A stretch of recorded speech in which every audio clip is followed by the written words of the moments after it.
बिस्मिल्लाहिर्रहमानिर्रहीम, अस्सलाम वालेकुम। मैं हूं मखदूम शहाबुद्दीन। 26 नवंबर 2025 बुध के दिन का आगाज़ हो चुका है।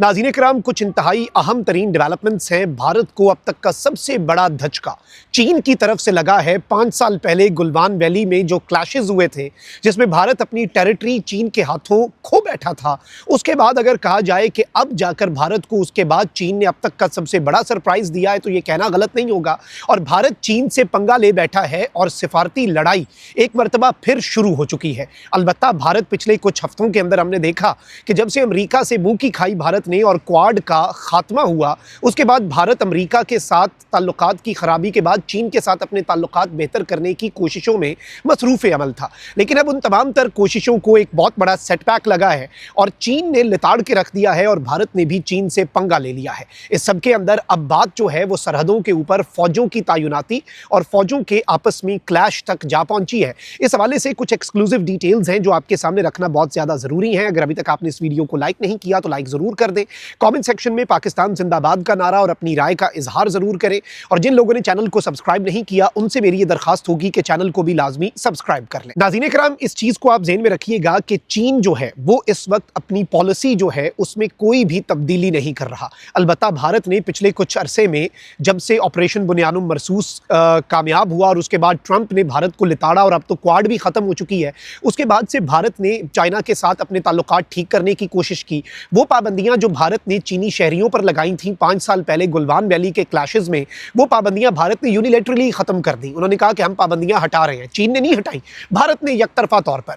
नरेंद्र मोदी उठ के एससीओ समिट में बड़े अरसे बाद चीन भी गया खुद। अलबत्ता बाद में शी जिनपिंग ने कहा कि बस एससीओ समिट में शिरकत करो और वापस चलते बनो, मिलिट्री डे परेड जो है उसमें तुम शिरकत नहीं कर सकते। उसके बावजूद भी भारतीय मीडिया को यह हिदायत दी गई कि चीन के हवाले से अपना मौक़िफ़ नरम कर दो, क्योंकि अब वेस्ट ने तो हमें धुतकार दिया है, वेस्ट ने तो हमें ठोकर मार दी है, तो अब रशिया के रास्ते हम चीन के साथ ताल्लुकात दुरुस्त करना चाहते हैं, क्योंकि रशिया भारत का एलाय है और रशिया और चाइना फिर बहुत बड़े एलाइज हैं। इस सब के अंदर भारत ने व्लादिमीर पुतिन का असर रसूख इस्तेमाल किया शी जिनपिंग के साथ दोस्ती के लिए। लेकिन नरेंद्र मोदी की ये कोशिशें वैसे ही नाकाम हुई, क्योंकि चीन को पता है कि भारत इतना अरसा वेस्ट के हाथों चीन के खिलाफ वेस्ट का पिट्ठू और आलायकार बन के रहा, उनका एक एजेंट बन के रहा। और अब जाकर भारत जो है वो चीन के पास इसलिए आ रहा है क्योंकि वहां से मुंह की खाई है। तो चीन क्या इस चीज को समझता नहीं है? चीन को क्या इस चीज का इदराक नहीं है? चीन क्या दूध पीता बच्चा है? तो चीन जो है उसने अपनी पॉलिसी बड़ी सख्त रखी। सेकेंडली, चीन ने ये अनाउंस किया, और बल्कि इंटरेस्टिंगली चाइना के फॉरेन मिनिस्टर इंडिया गए और फिर पाकिस्तान जब आए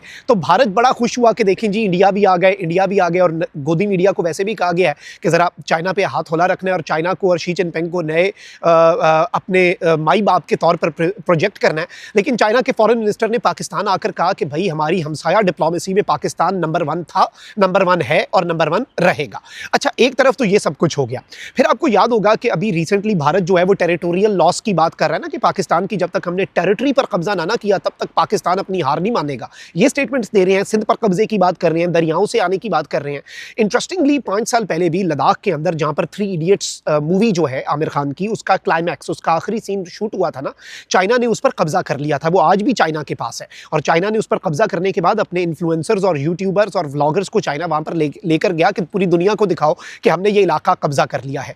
अब इंटरेस्टिंग बात ये हुई है नाज़रीन कराम कि भारत पिछले कुछ अरसे से चाइना के साथ ताल्लुकात ठीक करने की कोशिश कर रहा है। चाइना ने एक बड़ा इक़दाम तो तकरीबन 6 हफ्ते पहले ये किया कि उसने अरुणाचल प्रदेश जो है उसके इलाकों के नाम तब्दील कर दिए। चाइना ने अनाउंस किया कि अरुणाचल में मुख्तलिफ गाँव हैं, मुख्तलिफ पहाड़ियाँ हैं, मुख्तलिफ वादियाँ हैं, मुख्तलिफ चश्मे हैं, मुख्तलिफ जो रिवर्स हैं, दरिया हैं, उनके नाम हम ये तब्दील कर रहे हैं, चाइनीज़ नॉमेनक्लेचर में इनके नाम ला रहे हैं।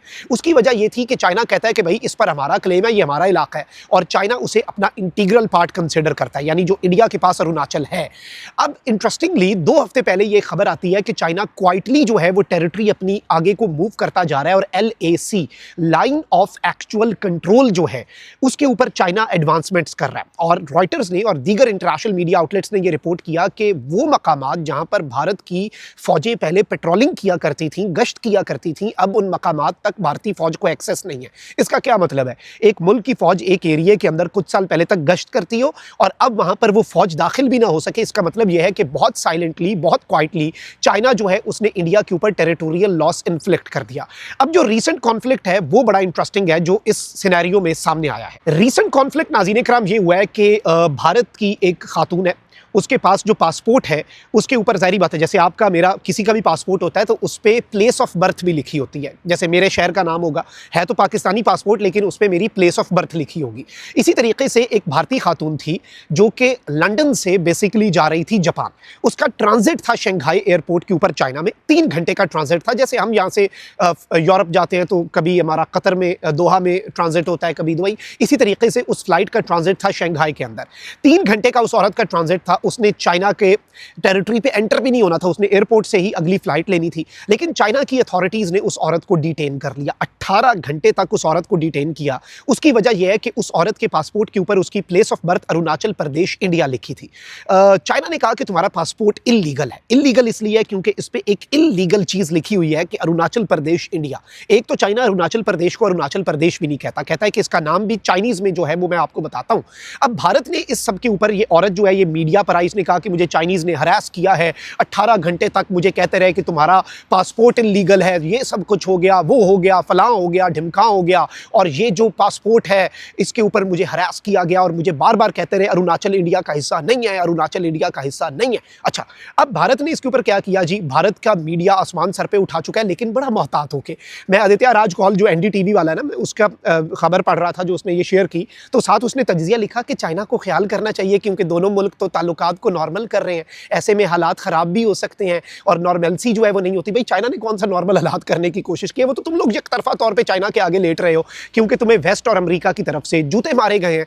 अब इस सब के अंदर इंटरेस्टिंगली भारत ने क्या किया, भारत ने कहा कि हमने स्ट्रॉन्ग डिमार्च जो है वो चाइना को दिया है। हमने बीजिंग के अंदर जो हमारी एम्बेसी है उसने भी जाकर एहतजाज किया है चाइनीज़ ऑफिशियल्स के साथ, और चाइना के जो डिप्लोमेटिक अमला है उसे हमने नई दिल्ली में, जो चाइना की एम्बेसी का स्टाफ है उसे हमने मिनिस्ट्री ऑफ एक्सटर्नल अफेयर्स बुलाकर भरपूर एहतजाज करके एहतजाजी मरासला थमा दिया और हमने डिमार्च किया उन्हें कि ये तुम लोगों ने क्या किया। अच्छा, अब ये भारत ने पंगा लिया चाइना से।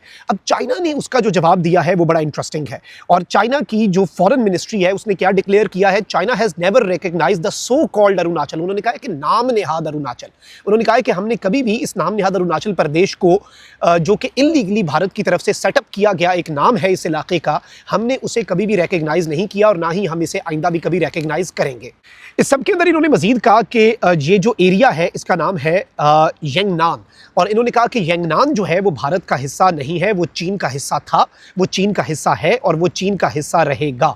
अब ये जो एक स्टेटमेंट है, आई थिंक कि ये स्टेटमेंट सेल्फ एक्सप्लेनेटरी भी होनी चाहिए भारत के लिए, ये गेम चेंजर भी है और ये पूरे का पूरा मंजरनामा जो है उसे भी तब्दील कर देती है। और इस सब के अंदर अब चूंकि मोदी सरकार के ऊपर ये प्रेशर भी है, क्योंकि अब वो खबर जो इंटरनेशनल मीडिया ने 2 हफ्ते पहले दी कि इनके ऊपर टेरिटोरियल लॉस इन्फ्लिक्ट किया जा चुका है, इनकी टेरिटरी जो है वो कब्जे में ली जा चुकी है, तो अब उस तनाजुर में भी अब इनके पास और कोई ऑप्शन नहीं है कि ये बॉर्डर पे दोबारा से कोई एक्शन हो। और चीन ने ये बात वाजे कर दी। अच्छा, अभी रिसेंटली भी चीन के जो तज्जियाकार हैं जो कि चीन के नैरेटिव को रिप्रेजेंट करते हैं ग्लोबल मीडिया के अंदर, उन्होंने ये बात बड़ी वाजे अंदाज में कही है। वो जो तज्जियाकार हैं वो ये कहते आए हैं कि भाई हमारे साथ ताल्लुकात नॉर्मल करने हैं ना, अरुणाचल प्रदेश के ऊपर से अपना क्लेम हटाओ और चाइना को उधर अपनी टेरिटरी सेटअप करने दो। और चीन का ये क्लेम है कि भाई हमने इस टेरिटरी को लेके रहना है। और इंटरेस्टिंगली मैंने आपको तकरीबन 4 हफ्ते पहले एक व्लॉग की सूरत में एक रिपोर्ट दी थी, उसमें मैंने आपको बताया था कि चीन ने इस पूरे एरिया के अंदर जितने एयरपोर्ट्स हैं सिविलियन यूज़ के, उन्हें डुअल यूज़ के लिए hybrid airports plus air bases में कन्वर्ट कर दिया, यानी अब वहाँ से फाइटर जेट्स भी उड़ सकते हैं। फिर चीन ने इस पूरे इलाके में भारत के साथ जंग के लिए एक अपनी बुलेट ट्रेन्स का जो नेटवर्क है वो बिछा दिया ताकि फ़ौजों को और फ़ौजियों की नकलो हरकत जो है उसे मैनेज किया जा सके और अर्जेंट बेसिस पे फ़ौजी जो है वो बॉर्डर पे पहुँचाए जा सके। यानी चीन ने दर्जनों मिलिट्री बेसिस, एयर बेसिस, अपने गैरिजन्स और इसके साथ ही साथ जो हाई स्पीड ट्रेन्स का एक नेटवर्क है वो बिछा दिया हुआ है। और ये एक बहुत क्लियर इंडिकेशन है कि चीन जो है उसने आज नहीं तो कल, और भारत कहता है कि उसने पाकिस्तान से पंगा लेना है, पहले वो अपनी टेरिटरी तो बचाए, इधर से हम LOC की फर्जी लकीरें मिटाएंगे और उधर घुसेंगे, मकबूजा कश्मीर की आज़ादी की तरफ कदम उठाएंगे, तो चीन जो है वो अरुणाचल की तरफ अपना क्लेम जो है उस पर काम शुरू कर देगा। और बांग्लादेश जो है उसने भी जो ग्रेटर बांग्लादेश है और जो 7 सिस्टर स्टेट्स हैं और चिकन्स नेक है उसे दबोचने का प्लान बना रखा है। तो ये जो अफगानिस्तान की साइड से 2 फ्रंट वॉर हम पे मुसल्लत करना चाहते हैं, ये 3 फ्रंट वॉर की तैयारी करें। और चीन की तरफ से इन्होंने जूते अब खा लिए हैं, तो उम्मीद है कि काफ़ी हद तक इनकी तसल्ली और तशफ़ी हो चुकी होगी। कमेंट सेक्शन में राय का इज़हार ज़रूर करें। अपना बहुत ख्याल रखिए। अल्लाह निगहबान। पाक जिंदाबाद।